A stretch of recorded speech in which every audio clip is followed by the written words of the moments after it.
그 제도적 형식으로서의 그 민주주의의 틀 안에는 여전히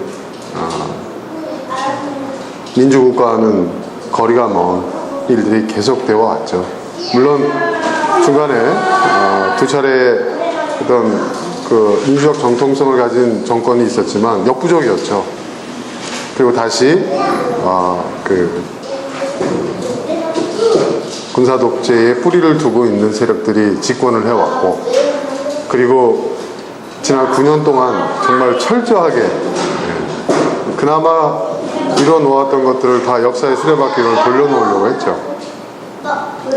그런데 이번에 이제 촛불 집회를 통해서 다시 이제 우리는 60항쟁의 그 취지, 그 초심으로 우리는 다시 쓰게 된 거예요. 그리고 그것을 이제는 민주적 어떤 그 형식, 어떤 제도적 민주주의의 그 틀만으로 만족해서는 안 되고, 그 안에 더 중요한 것은 그 안에 내용물이 더 중요하다는 것, 소프트웨어가 더 중요하다는 것을 우리가 요즘 많이 절감하고 이제 그걸 바꾸고 있습니다. 그 문재인 정권 집권하고 지금 33일 정도가 지났는데, 지난 한 달 동안에 정말 많은 일이 이루어졌어요. 그렇죠? 예. 이전 정권에서는 절대 불가하고 상상도 할 수 없던 일들이 지금 이루어지고 있는데, 저는 그걸 보면서 참 반갑기도 하고 기대되면서, 또 저항도 만만치 않거든요. 사실은 여러분, 보이지 않는 곳에서의 그 무서운 저항들이 있어요. 그리고 그 세력들이 지금 또 뭉치고 있고, 저는 시민의 힘으로 이번에 조기 대선을 했고 정권을 바꿨습니다. 시민의 힘에 의한 거잖아요.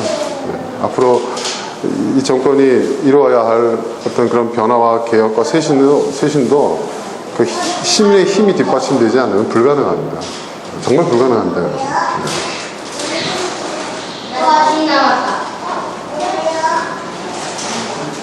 우리가 끝까지 지켜봐야 할 것 같습니다. 자, 그러면서 제가 여러 가지 생각을 좀 해봤는데요. 요즘 다시 한번 이제 화두가 되고 있는 것이 뭐죠? 국가란 무엇인가? 그렇죠? E.H. 카의 이제 국가란 무엇인가에서부터 최근에 유시민 작가가 쓴 국가란 무엇인가 이르기까지. 도대체 국가란 무엇인가? 오늘 또 우리 그 노종현 대하고 나하고 좀 사고의 코드가 비슷한 것 같아요. 애국이라는 주제를 또 써놨더라고요. 마침. 그 애국이라는 것은 과연 무엇인가? 어저께 이제 60항쟁 그 기념식에서 문재인 대통령이 국가는 국민이다라는 그 모토를 가지고 여러 가지 그 기념사를 하실 그 내용을 제가 봤는데, 도대체 국가란 무엇인가? 굉장히 그 국가에 대한 우리의 어떤 생각들, 우리의 가치, 이런 것들이 많이 바뀌어야 되지 않겠는가. 그리고 이제 또 몇 년 전에는 정의란 무엇인가가 또 휩쓸었어요. 그렇죠? 왜 이런 주제가 나오냐면, 우리 사회가 정의롭지 못하기 때문에 정의에 대한 그 갈구, 도대체 정의라는 것이 뭘까? 그렇죠? 노회찬 의원의 말처럼 우리가 민주사회고 또 법치국가인데도 우리나라의 그 실정법이 적용되고 있는 현실을 보면 법 앞에 만 명만 평등하다 이런 얘기를 했죠. 노회찬 의원이 법 앞에 만인이 평등하다는 게 아니라 만 명만 평등하다. 기득권층의 입장에서 법치주의가 왜곡되고 있다라는 그 얘기, 정말 많은 사람들이 좀 공감하고 있을 거예요.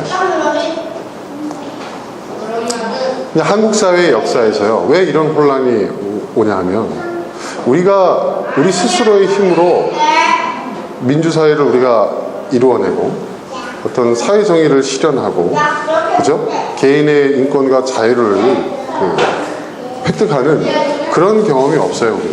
그죠? 우리는 식민지에서 해방되면서, 그죠? 강대국들의 결정에 의해 가지고 분단되면서 우리가 우리의 삶의 방식을 선택할 수 있는, 우리가 이루고자 하는 국가의 체제와 그 방식을 우리는 선택할 기회가 없었어요. 그냥 주어진 거예요. 주어진 거예요. 그러니까 우리는 모방하기 바빴죠. 그렇기 때문에 우리는 사회적 그 합의의 절차가 없었고, 또 그 적폐청산이라는 것이 일제에서 해방되면서부터 그때부터 제대로 이루어지지 않은 거예요. 그 적폐가 언제부터 쌓였냐면 친일파 해결하지 못한 문제부터 시작을 한 거죠, 지금 사실. 여러분, 사실은 그 역사라는 것이 굉장히 중요합니다. 역사적 정통성을 세운다는 거. 전이 아니고 정통, 그죠? 정통성을 세운다는 것은 굉장히 중요합니다. 대한민국 국가의 정통성은 어디서부터 시작된다고 그랬죠, 우리가? 헌법에? 상위 임시정부부터 시작한다고 했죠. 상위 임시정부부터 시작한다고 한다면, 여러분, 그게 우리 국가의 정통성이라고 한다면 반드시 여러분 일제의 문제가 해결돼야 돼요. 그죠? 그죠? 네. 그러니까 친일 청산을 하지 않는 것은 국가의 정통성을 부정하는 세력인 거예요. 이해되시죠, 여러분? 이게 헌법 저의 해석이 아니라 헌법 학자들의 해석이에요. 이게 맞는 거거든요. 그러니까 그 헌법적 정통성은 상위 임시정부부터 온다고 얘기하지만은 실질적으로 국가를 수립한 것은 언제? 네? 그죠? 48년. 그죠? 해방일로 잡는다. 그게 왜 그래요? 그렇게 해야 이 친일의 적폐의 그 줄기에서 이게 지금까지 이어져 온 그 적폐 세력들이, 수구 기득권 세력들이 적폐의 대상에서 면제될 수 있다라는 그 자신들의 어떤 그런 정당성, 그렇죠? 네. 그런 걸 주장하기 위해서입니다. 그러니까 이승만을 자꾸 왜 국부로 추장하냐면, 이승만이 자기 정치적 입지가 없으니까 어떻게 했어요? 친일파를 끌어들인 거 아닙니까? 그죠? 네. 사실 이승만은 굉장한 기회주의자였어요. 사실 그렇습니다.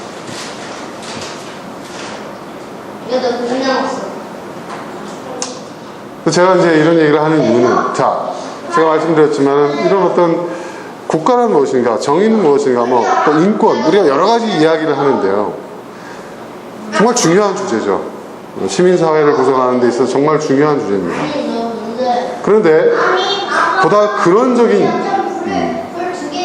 본질적인 그 아젠다가 있어요. 그게 뭐냐 하면, 여러분, 국가라는 것도 한 개개인이 모여서 국가를 구성하는 거 아닙니까? 그죠? 국민이고 국가라는 전제에 우리가 동의를 한다. 그렇죠? 그렇지 않습니까? 정의라는 것도 뭡니까, 정의? 그 정의의 출발점은 한 개인으로부터 출발하는 거예요. 그렇지 않습니까? 한 개인의 정의가 확대되었을 때 그것이 공동체의 정의가 되고 사회의 정의가 되고 국가의 정의가 되는 거 아닙니까? 그러니까 모든 것은 결국은요, 여러분, 국가도 그렇고 정의의 문제도 그렇고 결국 한 개인에게로 가는 겁니다. 한 개인에게서부터 출발하는 거예요. 한 개인. 그러면 그 개인의 이 모든 주제에 있어서 가장 중요한, 한 개인에 있어서 가장 중요한 문제는 뭘까요? 한 개인에게 있어서 가장 중요한 문제.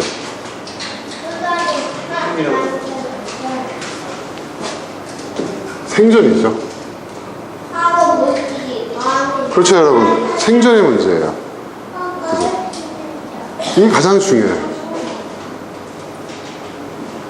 그런데 이 생존의 문제를 해결하는 그 방식, 이거를 해결하는 방식, 나는 나의 생존의 문제를 이렇게 해결하겠다라고 우리가 선택하는 게 있잖아요. 생존의 방식. 그쵸? 나는 장사를 해서 살겠다. 나는 농사를 짓겠다. 나는 아무것도 가진 게 없으니까 어떻게 해요? 나는 남의 집 종살이를 하겠다. 그죠? 그쵸?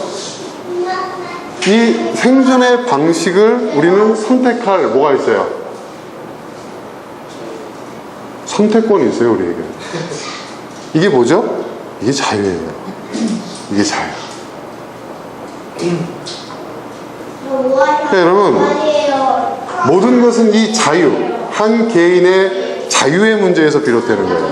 국가도 마찬가지죠. 그렇죠? 국가에도. 네? 국가를 구성하고 있는 국민들, 그죠? 그 개개인.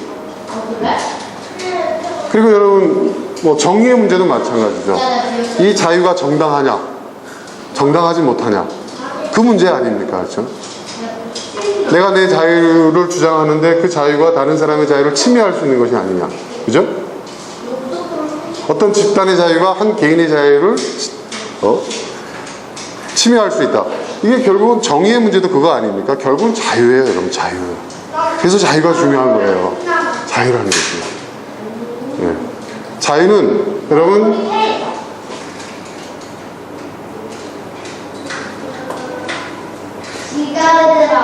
그 자신이 자유예요. 내가 존재한다는 이 자체가 나는 선천적으로 뭘 줘요?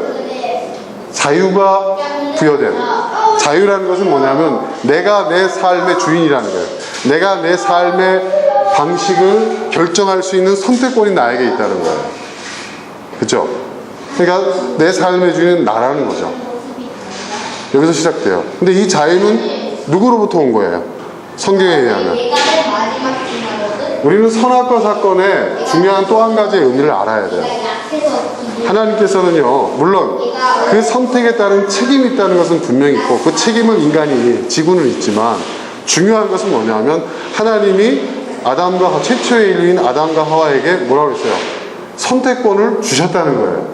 그죠? 선택권을 주셨어요. 굉장히 놀라운 얘기입니다. 이게 뭐냐면 여기에 더 중요한 건 선악과 사건에서 왜 선악과를 따먹었냐, 이거보다 더 중요한 문제가 근원적으로 하나님께서는 그 선택권을 인간에게 주셨다는 거예요. 그러니까 이 말은 뭐냐, 태어나는 모든 인간은 뭐예요? 선천적으로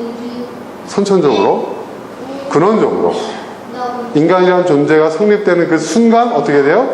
자유가 부여된다는 거예요. 이 자유는 누구로부터 오는 것이냐? 다른 인간이 나에게 주는 게 아니라 조물주가 나에게 준다는 거죠. 그러니까 이 말은 무슨 얘기예요? 절대적 자유라는 거예요. 그 누구도 그의 자유를 침해할 수 없다는 거예요. 그리고 그 자유의 무게는 내가 자유의지를 가지고 선택한 것에 대한 책임을 지는 거예요. 그러니까 선악과 사건을 통해서 인간이 어떤 불행한 역사를 시작하게 됐다는 것은 별개의 문제인 거예요. 그것은 선택의 책임에 관한 문제고 그 이전에 근원적으로 하나님께서는 우리에게 자유를 주셨다는 거예요. 굉장히 중요한 얘기예요. 그래서 오늘 본문 말씀은 진리가 너희를 자유케 하리라 라는 말씀이에요. 여러분, 진리라는 게 뭡니까? 이 글씨 보입니까? 여러분, 안 보이시죠? 이게 색깔이 내가 이거 오랫동안 열어놔서 그런가? 여러분, 진리라는 것은 진리. 진리의 반대말은 뭡니까, 여러분? 거짓. 허위. 뭐 이런 것들이겠죠. 그럼 진리에 비슷한 말들은 뭐예요? 진실, 그죠? 삶, 그렇죠? 또 본질, 이런 것들이 되겠죠. 그죠?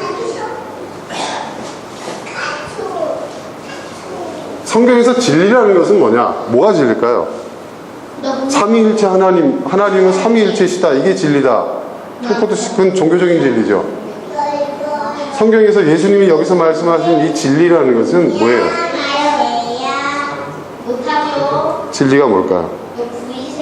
여기서 말하는 진리, 복음? 그럼 복음이 너희를 자유케 하리라 이렇게 말씀하셨을 거예요. 그렇죠? 근데 진리라고 말씀하셨어요. 진리. 그럼 성경에서 말하는 이 진리라는 것은 뭘까? 성경에서 말하는 진리라는 것은요, 이 모든 뜻을 다 포함하고 있지만 근본적으로 뭐냐? 하나님의 뜻이 진리예요. 하나님의 뜻. 그러니까 본래 이 말이야, 진리가 너희를 자유케 하리라는 그 말씀은 무슨 뜻이냐면 이렇게 해석할 수 있다는 거죠. 하나님의 뜻은 너희의 자유다. 그렇죠? 하나님은 인간에게 자유를 주셨다는 거예요. 그러니까 우리를 자유케 하지 않는 모든 것은 뭐죠? 하나님의 반대야. 그건 악이고 사단이고, 그렇죠? 그렇지 않습니까? 거짓이고 허위.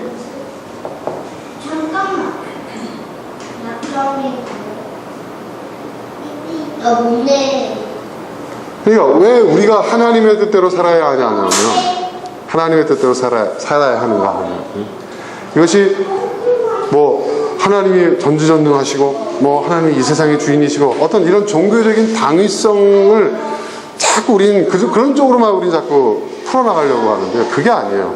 하나님은 본래 인간을 자유로운 존재로 만드셨고 인간의 자유는 하나님 부여하신 것이고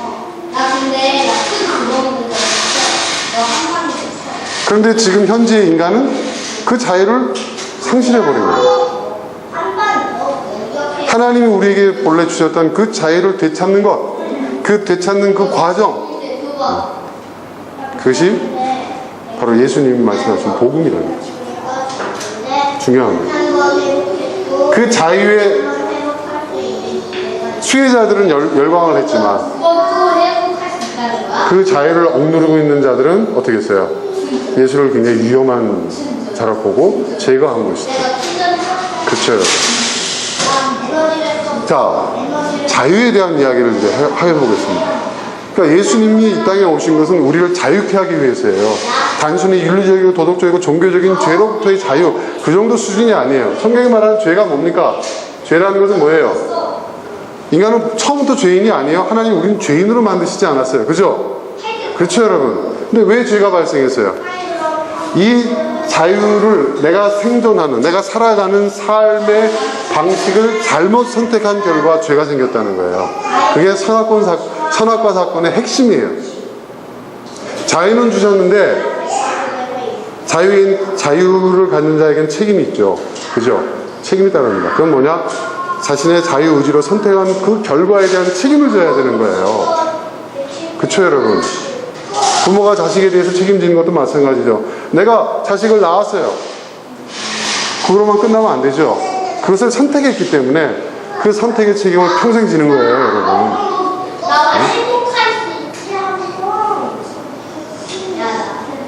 무거운 형벌을 지고 있는 거예요, 우리는 지금.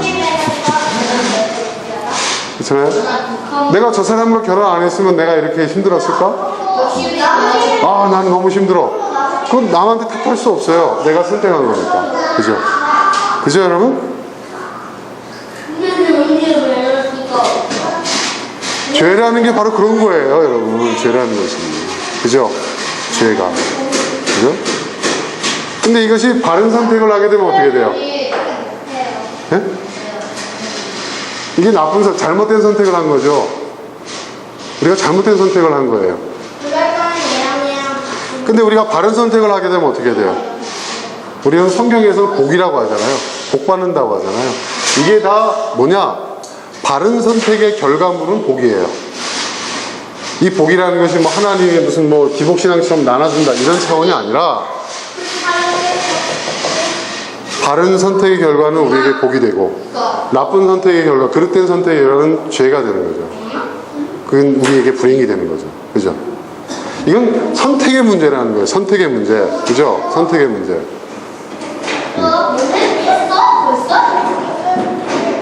근데 그 이전에 우리가 선택할 수 있는 자유가 있다는 거예요. 이게 중요하다는 거예요. 이게 중요하다. 그러니까 여러분 자유를 지킨다는 것은요. 우리가 다시 자유를 되찾는다는 것은 너무나도 중요한 거예요. 여러분 국가가 왜 존재합니까? 국가가. 한 개인이 혼자의 힘으로는 자기의 자유를 지킬 수가 없어요. 그렇죠, 여러분? 그렇지 않습니까? 이 자유 안에 뭐 여러분 인권, 뭐 행복 추구권 이게 다 들어가는 거예요, 여기에. 이 자유 안에. 자유가 존재되지 않는 한 이런 것들이 무슨 의미가 있습니까, 여러분? 그죠? 그렇잖아요. 자유가 없는데 인권이며 행복 추구권이며 이런 게 있을 수 있습니까? 노예와 같은 삶인데. 자유를 전제로 한 거예요, 이 모든 것들은요. 자유가 가장 중요한 거예요. 이 자유를 우린 지켜내야 돼요. 이 자유를 지켜내려면 한 개인으로서 힘이 드니까 사람들이 모이고 공동체를 형성하고 한 사회를 형성해주고 그 규모가 커지면 국가예요. 그러니까 국가의 가장 큰 책무는 뭐냐? 네? 인권을 지키고 행복권을 지키고 재산권을 지키고 뭐 또 생명권을 지키고 뭐 우리가 세월호 사건 국가의 기능에 대해서 의문을 얘기하는 것이 국민의 생명권도 지키지 못하는 게 국가냐? 과연 이런 얘기 하잖아요. 그죠? 근데 이걸 다 하나로 뭉쳐버리면 뭐냐? 이게 결국은 이 자유의 개념을 곡속된다는 거죠. 자유가 전제되지 않으면 이런 건 다 의미가 없다.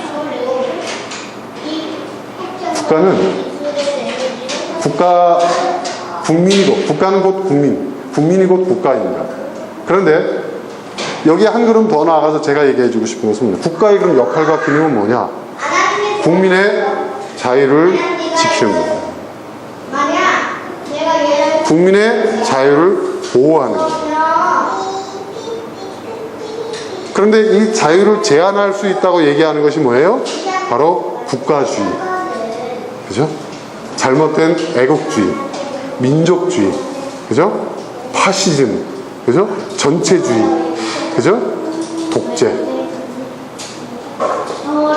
어려운 얘기가 아니잖아요. 그러면, 근데 우리는요, 이 자유에 대한 학습을 해본 적이 없어요. 그럼 자유에 대해서 학습해 보셨어요? 아마 사회 시간이나 도덕 시간에, 윤리 시간에 좀 배웠지만, 그거는 어떤 사전적 정의, 어떤 명제적 어떤 그런 학습으로서 여러분 자유에 대해서 우리는 배웠지, 자유가 뭔지에 대해서는 우리는 제대로 생각해 보지도 않았고 학습받아 보지도, 공부해 본 적도 없어요. 이게 굉장히 중요한 얘기예요. 종교의 자유. 여러분 왜 개신교가 프로테스탄트가 나온 줄 아세요? 네? 종교의 자유. 네. 역사 속을 보면 여러분 이 자유를 얻기 위해서 얼마나 많은 희생을, 얼마나 많은 피가 흘려졌는지 우리는 봐야 됩니다. 그만큼 자유는 중요한 거예요. 근데 우리는 우리 스스로가 자유를 쟁취해 본 적도 없고, 그렇죠? 강대국에 의해서 그냥 우리는 자유화, 야, 너는 이제 하루아침에 이제 너는 자유인이 됐어, 이렇게 돼버린 거예요. 그리고 그 자유를 우리는 학습할 겨를도 없이 군사독재 정권이 들어서 가지고 우리의 자유가 침해당하는 그런 역사를 지금까지 살아온 거죠. 침해당하는 줄도 모르고 사는 사람들도 많아요. 그럼 자유라는 것이 뭘까? 여러분이 생각하는 자유는 뭡니까? 엄마 아빠 간섭에 벗어나서, 제가 그랬어요. 우리 딸이 난 독립하고 싶어. 자유를 더. 그래서 독립해라. 근데 네가 알아서 다 해결해라. 네 학비며 생활비며 먹고 사는 거며. 그러더니 그 다음부터 그런 얘기 안 하더라고요. 여러분 자유는요 가장 중요한 게 있어요.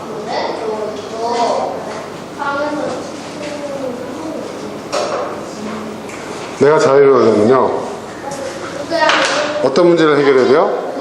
한 개인에게 있어서 가장 중요한 문제가 뭐라고 그랬어요? 생존이죠. 내 스스로의 힘으로 생존의 문제를 해결해야 돼요. 이게 가능해질 때 우리는 온전한 자유를 행사할 수 있다. 그런데 여기에 아주 아주 중요한 문제가 이 이면에 숨겨져 있어요. 뭐냐? 지금 우리가 살고 있는 시대는 자본주의 사회잖아요. 자본주의 사회.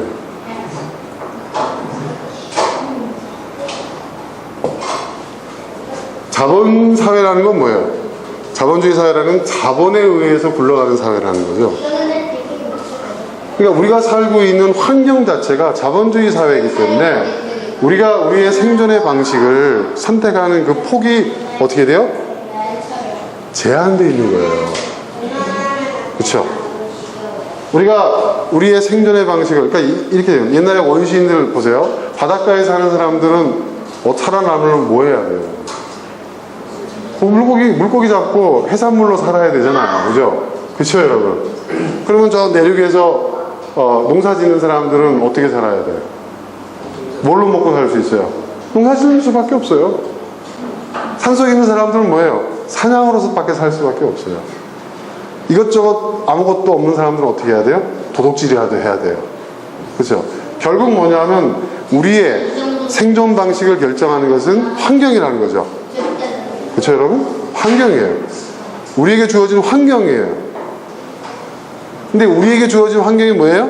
자본주의 사회라는 거죠. 그럼 자본주의 사회에 시스템이 있어요. 굴러가는 시스템. 그리고 이 사회를 설계한 사람들이 있단 말이에요. 그죠? 자본주의 사회는 누구를 위해서 설계한 걸까요? 여러분? 자본가들을 위해서 설계한 거예요. 그렇죠? 그렇죠, 여러분? 돈이 있는 사람이 돈을 벌게 되어 있는 구조예요. 당연한 겁니다, 여러분. 그러면 자본가를 위해서 만든 사회가 자본주의 사회란 말이에요. 물론 사회적인, 시대적인, 역사적인 어떤 그런 그 변화에 의해서 이 자본주의 사회에 다다르게 된 이유가 있겠죠. 근데 우리가 지금 살아보니까 이 자본주의 사회에서의 만족도가 어때요? 높아요, 낮아요? 만족하는 사람들, 있는 사람들은 만족도가 높죠. 그러나 대다수의 사람들은 어때요? 만족도가 높을 수가 없어요. 오히려 우리의 자유가 어떻게 돼요? 제한돼요. 제한되잖아요. 그죠? 그죠? 노동시간이 늘어나고 잔업이 많아지고, 그렇죠? 임금은 줄고, 그렇죠? 네? 그리고 안 잘리려면 어떻게 해요? 눈치 보고 열심히 일을 해야 되고, 그렇죠? 응? 그러면 사회 구조적인 사회악, 사회 구조악이라는 것이 그런 거예요. 도둑놈을 양산할 수밖에 없고 사기꾼을 양산할 수밖에 없고. 여러분, 우리나라 이렇게 보면요, 사기꾼이 되고 싶어서 처음부터 사기꾼이 되는 게 아닙니다. 제가 가만 보니까요. 네.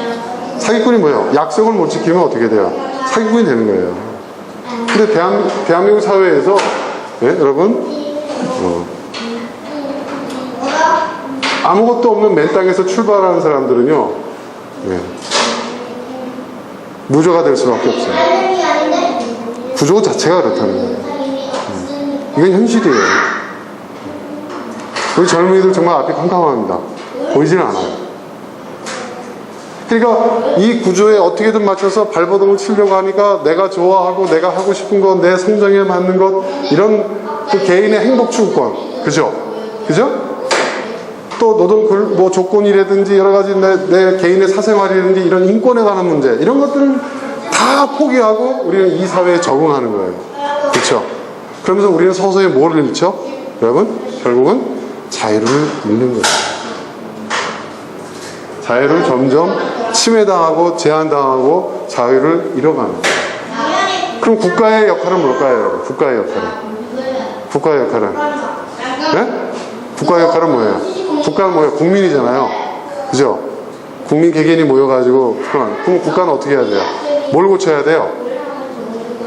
받아들여. 이게 현실이야. 그리고 법으로 이러한 자본주의 사회가 더 견고하게 만드는 것이 국가의 역할일까요? 아니죠. 국가는 자본가들을 위해서, 기득권 층들을 위해서 만든 게 아니잖아요. 그죠? 그죠?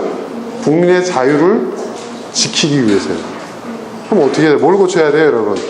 이걸 고쳐야죠. 그렇죠? 이걸 고쳐야죠, 여러분. 그렇죠? 이걸 고쳐야 됩니다.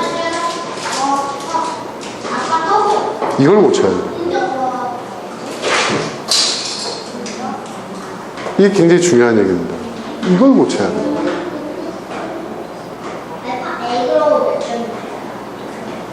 그러니까 지난 20세기 말에 시장 경제가 얼마나 큰 폐해를 끼치는가를 전 세계가 경험했고요. 그래서 지금 북유럽 국가로부터 시작되어졌던 수정자본주의, 사회주의적 자본주의, 공동체적 자본주의 운동이 지금 온 유럽을 지금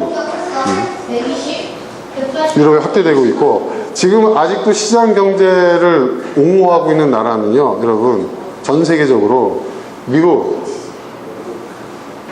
그 다음 한국, 일본이 최근까지 오다가 최근에 어떻게 됐어요? 일본이 잃어버린 30년 되찾으려고 아베노믹스를 열심히 했잖아요. 효과가 하나도 없어요. 그래서 내린 결론이 뭔지 아세요? 최근에 신문을 보니까 결국 일본의 경제 문제를 해결하기 위해서는 분배 문제를 바로잡지 않으면 절대로 해결될 수 없다는 결론이 내린 거예요.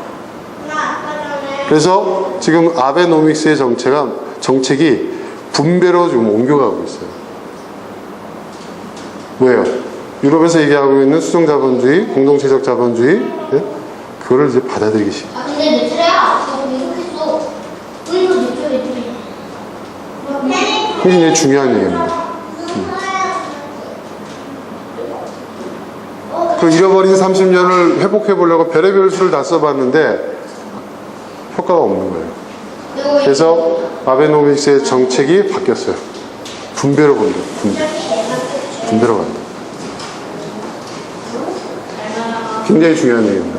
그 말은 뭐냐? 일본이라고 하는 전통적인 시장 경제 자본주의 국가도 이제는 수정을 한다는 거예요. 국가가 나서서. 굉장히 중요한 얘기입니다. 자, 그러면 제가 여기서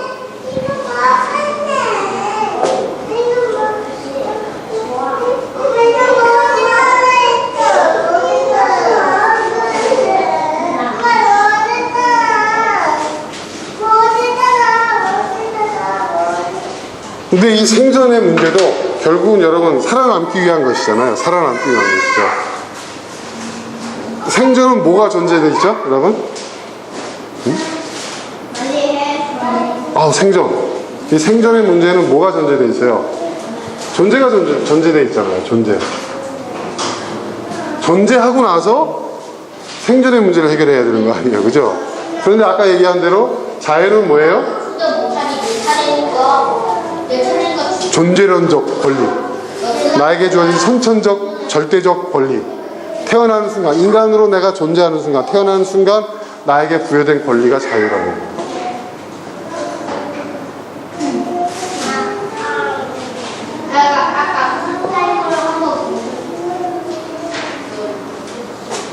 그러니까 여러분, 기독교인은요 자유주의자입니다. 자유주의자예요. 하나님이 우리에게 주신 자유를 침해하는 모든 것들로부터 우리는 독립선언을 할 뿐만 아니라 그걸 침해하려는 자들에게 저항하는 거예요. 그래서 프로테스탄트예요.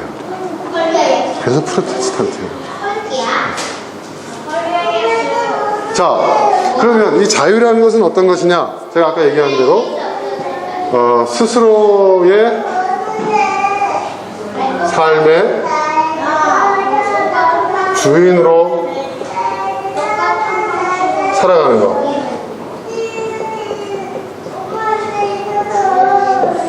문장으로 풀었어요. 이게 자유에 대해서 가장 쉽게 설명할 수 있는, 포괄적이지만 가장 쉽게 설명할 수 있는 것들이에요. 그러면 이거를 부분별로 구체화시켜보자는 거죠. 지금 우리가 자유를 학습하는 겁니다. 하나님이 우리에게 어떤 자유를 주셨는지를 우리가 이제 재인식을 하는 시간이에요.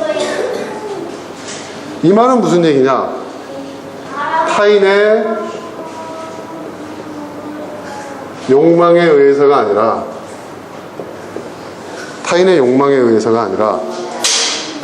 나의 의지로 살아간다는 거예요. 타인의 욕망에 의해서 살아가는 것이 아니라 타인의 욕망에 제어되지 않고 지배받지 않고 통제되지 않고 나의 의지로 살아가는 삶, 이게 자유예요.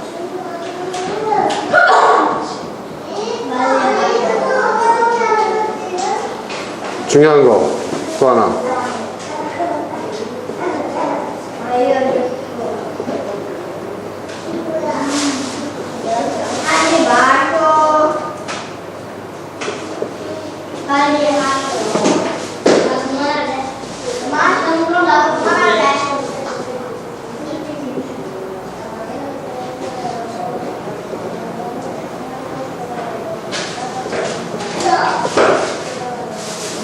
무슨 얘기냐? 이념이나 종교의 맹신자가 되지 말고 스스로 선택한 가치를 실행하는 것. 이게 자유예요. 이념, 뭐 사회주의, 민주주의, 그 이전에 어떤 이데올로기, 심지어 종교도, 그쵸? 종교도 이데올기예요. 종교의 맹신자가 되지 않고 스스로 선택한 가치를 실행하는 것. 이게 자유예요.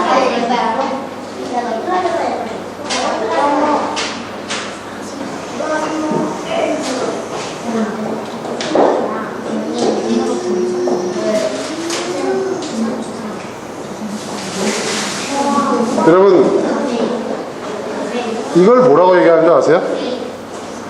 철학적으로 조금 사회학적으로 좀 어렵게 얘기하면 이게 뭘까요?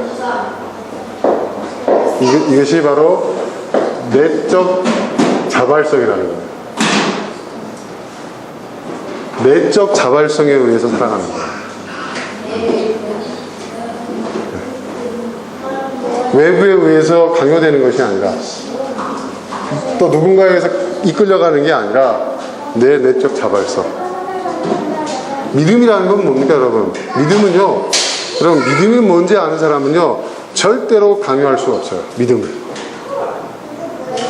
믿음이 뭔지를 아는 사람은요, 절대로 그 믿음이 강요될 수 있는 것이 아니라는 거 알아요. 믿음은 뭐예요? 내가 믿는 거예요. 그죠? 자발성이 결여된 믿음은 믿음이 아니에요. 그죠? 종교의 자유라는 것은 바로 그거예요. 왜 나의 자발성을 배제하고 왜 믿음을 강요하느냐? 그죠? 왜 이 지역에 태어난, 이 교구에 태어난 아이는 개인의 의사에 상관없이 무조건 태어나면 무조건 유아 세례를 주고 천주교인이 돼야 되느냐? 선택권도 없이. 그죠? 기독교 국가에 태어나면 다 무조건 그 국민은 다 자동적으로 기독교인이 된다는 것이 이게 과연 내적 자발성이 있는 신앙이냐? 아니라는 거예요. 스스로만 믿는 거예요. 그죠? 그래서 여러분, 신앙의 자유, 종교의 자유라는 것은 바로 그걸 얘기하는 거예요. 그러니까 우리의 믿음의 선진들도요, 이 자유의 문제를 굉장히 심각하게 받아들였던 거예요. 그럼 여러분, 우리가 전도를 한다는 것은요, 뭐예요? 복음은 전할 수 있겠죠. 하지만 강요할 수 있나요? 강요할 수 있는 게 아니에요. 절대로. 절대로. 왜? 그 사람의 자유를 침해하는 거니까. 그쵸? 그 사람의 내적 자발성을 내가 침해하는 거니까. 그죠? 나는 죄를 짓는 거예요. 오히려.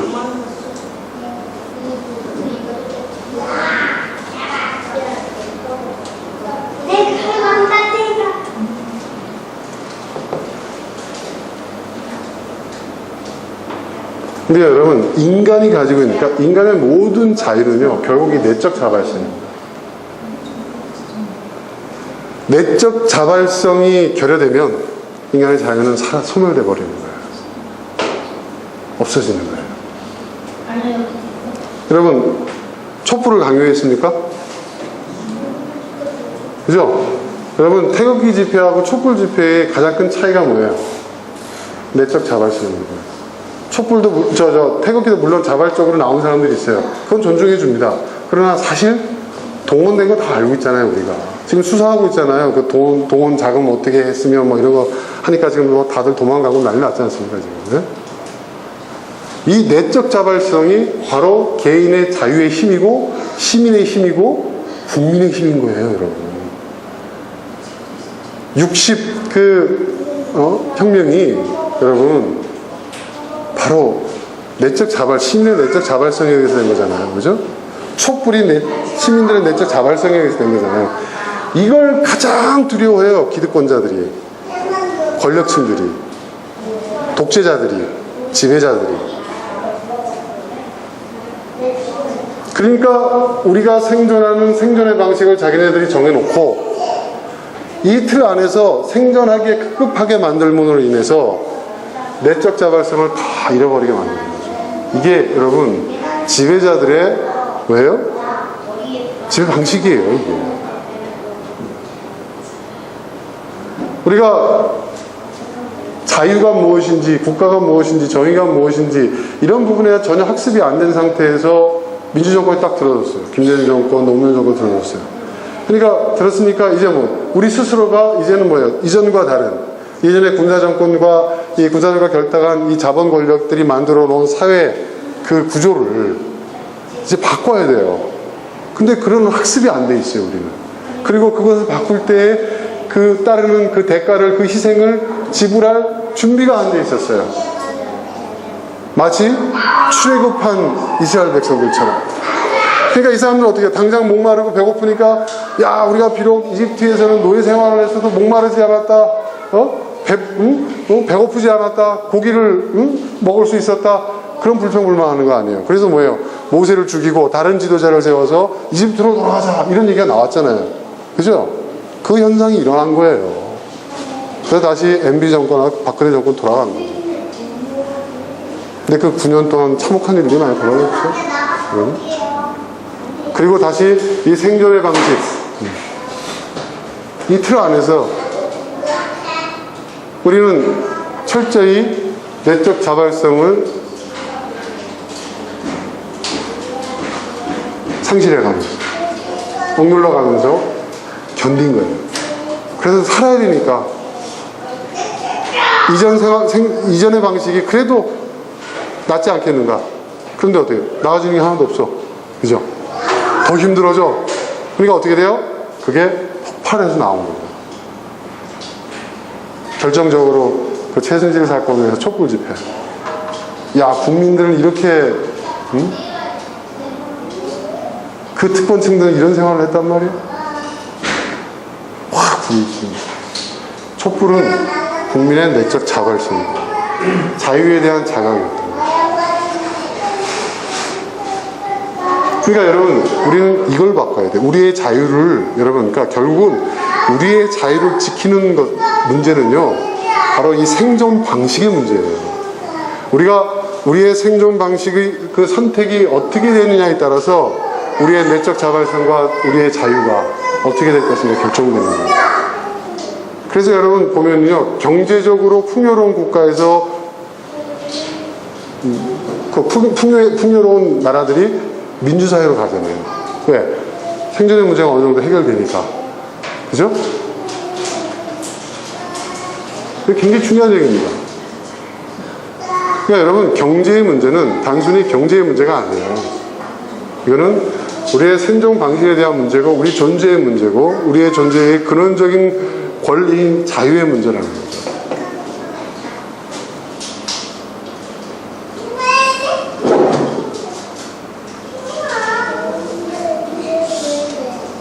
여러분,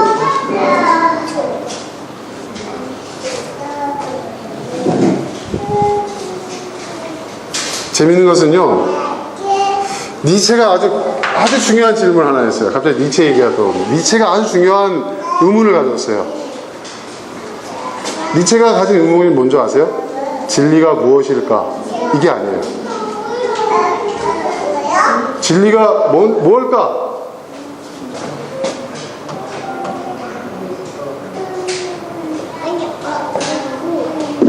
우린 보통 이 질문을 생각해요. 진리가 뭐지? 이렇게 생각해요. 근데 니체는 어떤 질문을 던졌냐 하면, 왜 진리를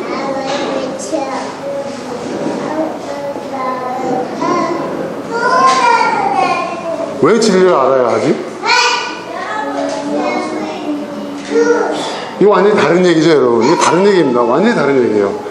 그럼 이 질문의 요지는 뭘까요? 이 질문의 요지는 딴 게 아니에요. 이거예요. 진리를 꼭 알아야 되나? 이런 차원이 아니에요.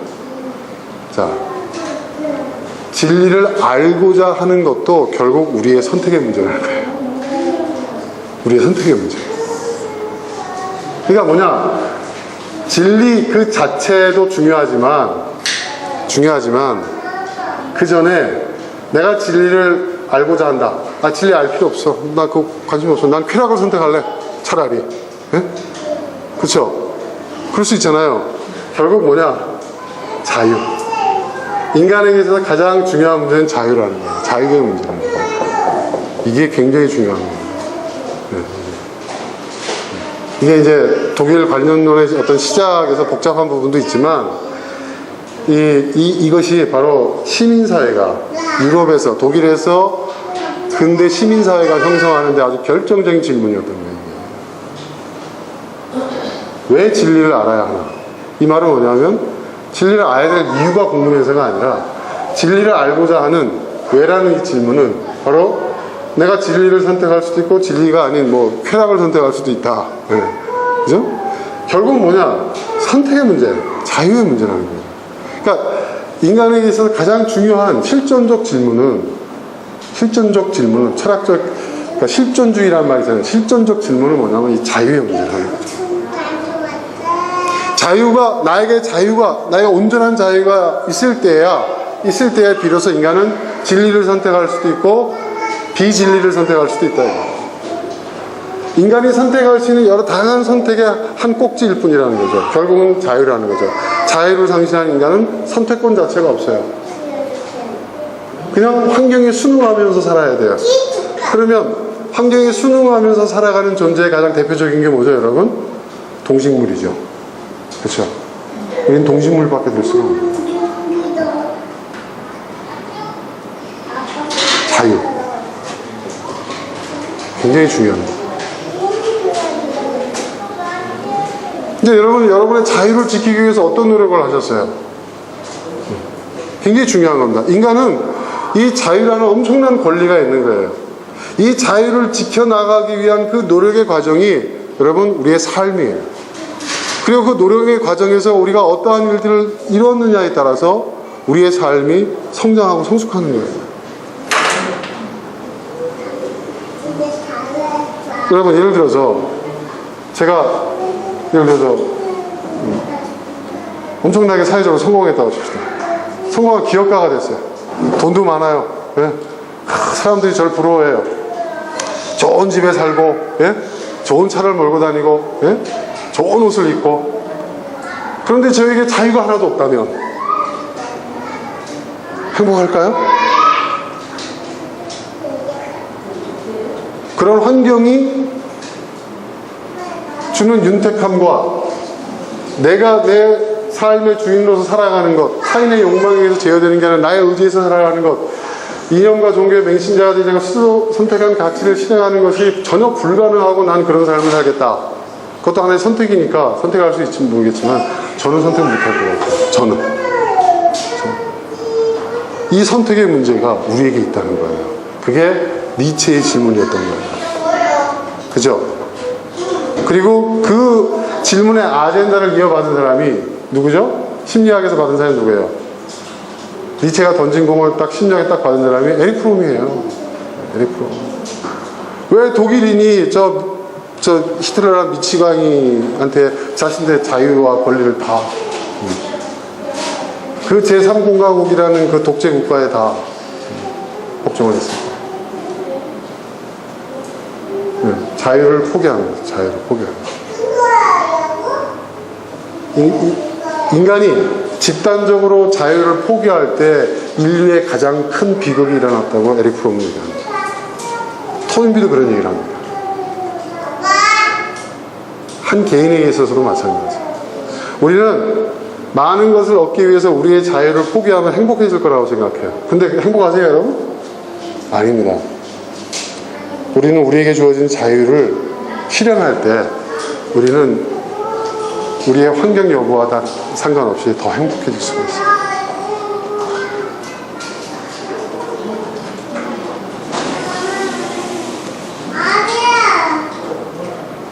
여러분, 그러면 이러한 자유가 어떻게 가능할까? 이러한 자유가 어떻게 하면 가능해질 수 있을까?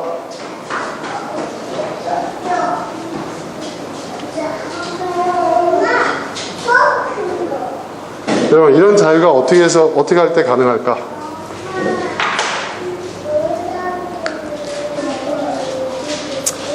저는 이렇게 표현하고 싶습니다.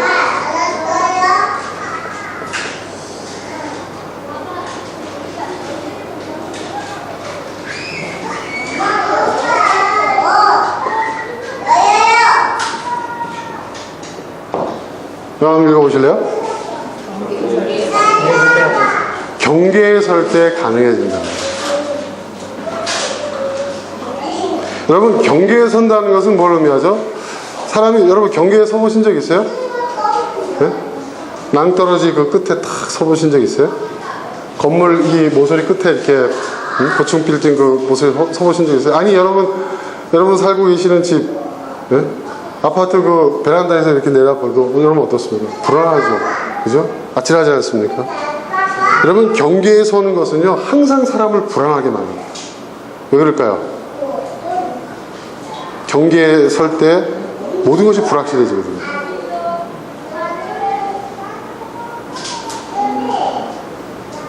또한 다른 차원에서 모호해요. 이게 뭐지? 저게 뭐지? 구분이 안 돼요. 경계에 설 때. 그렇죠? 애매해져요. 불안하고 모호합니다. 그런데 우리가 경계에 서 있는데 딱 이렇게 경계에 서 있어요. 저와 여러분 이렇게 서 있습니다. 서 있어요. 그러니까 애매하고 모호해요. 불안해요. 그런데 이 경계를 넘어가면 뭐가 있어요? 명료해요.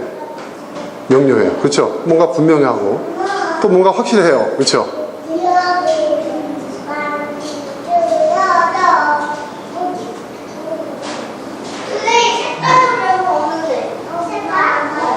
근데 자유는 여기에 있지도 않고 여기에 있지도 않고 여기에 있지도 않고 여기에 있지도 않고 여기에 있는 거예요.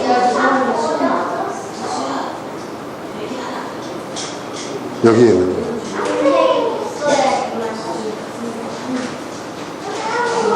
경계에 서야 돼요. 그래서 용기가 필요한 겁니다. 용기가. 진정한 용기가.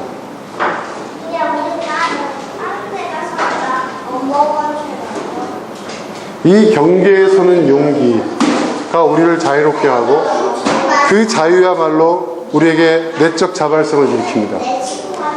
내적 자발성은 제가 말씀드렸지만 한 개인의 운명을 바꿀 수도 있고요. 한 사회의 운명을 바꿀 수도 있어요. 내적 자발성을 가진 시민들이 모이면 나라도 바꿔요. 이렇게 여러분. 적어도 내 개인의 삶은 나에게 달려있는 거 아니에요? 그죠?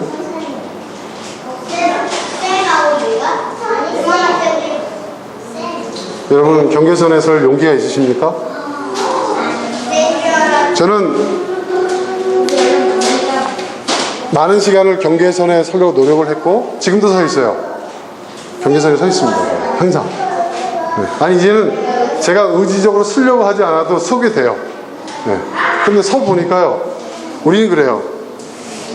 여기 있으면은 아까 말한 대로 불안하잖아. 모든 게 애매하고 불분명하고 모호하잖아.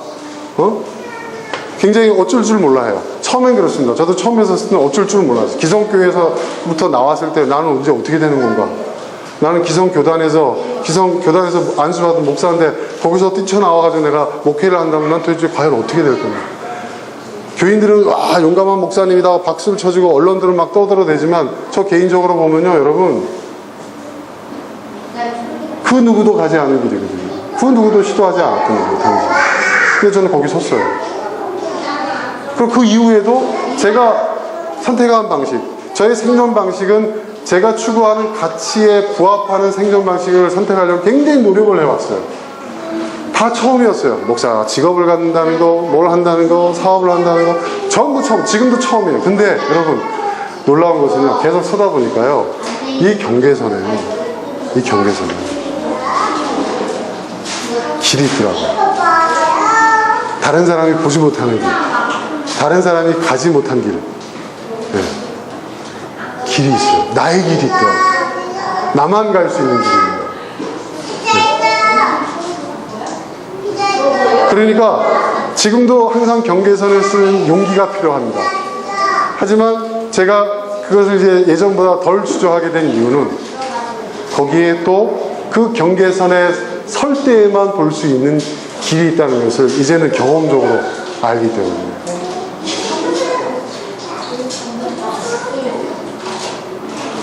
그래서 저는 이 벼랑 끝에 씁니다. 네. 용기를 내요. 그래서 지금 저는 제 친구 동료 목사 선배 뭐 다 따져서 아니 여러분하고 비교해서도요 제가 아마 여러분보다 훨씬 더 자유로운 삶을 살 거예요. 바쁘긴 하지만 내 내적 자발성에 의해서 사는 삶이에요. 그래서 당장 내 주머니가 불룩해지지 않아도요 전 행복해요. 여러분.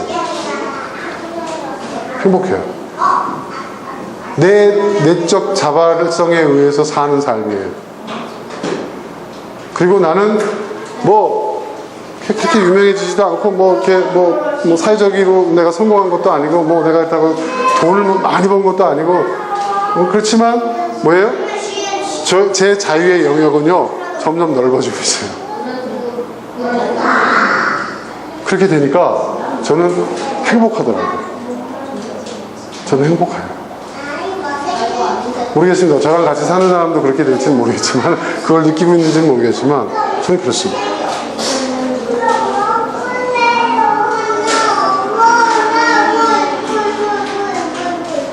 여러분, 우리가 지금 문재인 정권 바뀌고 난 다음에 우리가 기대했던 변화가 나타나잖아요. 우리가 촛불을 들었던, 우리가 우리의 내적 자발성에 의해서 촛불을 들었던 그 결과들이 나타나는 걸 보고 우리가 행복하잖아요.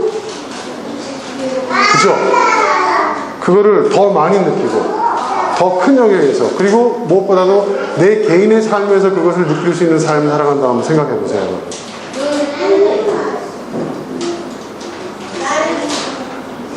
그렇게 살고 싶지 않습니다. 그런 자유를 우리가 향유하면서, 그게 본래 하나님께서 우리에게 주셨던 자유예요. 그 자유를 지켜나가요. 그리고 그 자유의 영역을 확대시켜 나가는 그런 저와 여러분이 될 수 있기를 주님을 축원합니다. 자, 이 시간 우리가 나눈 주제를 생각하면서 여러분, 자유에 대해서 하나님 우리에게 주셨던 그 자유의 권리, 그 자유의 책임 좀 생각하면서 오늘 나눈 말씀을 또 떠올리시면서 또 각자 기도하시길 바랍니다. 함께 기도하겠습니다.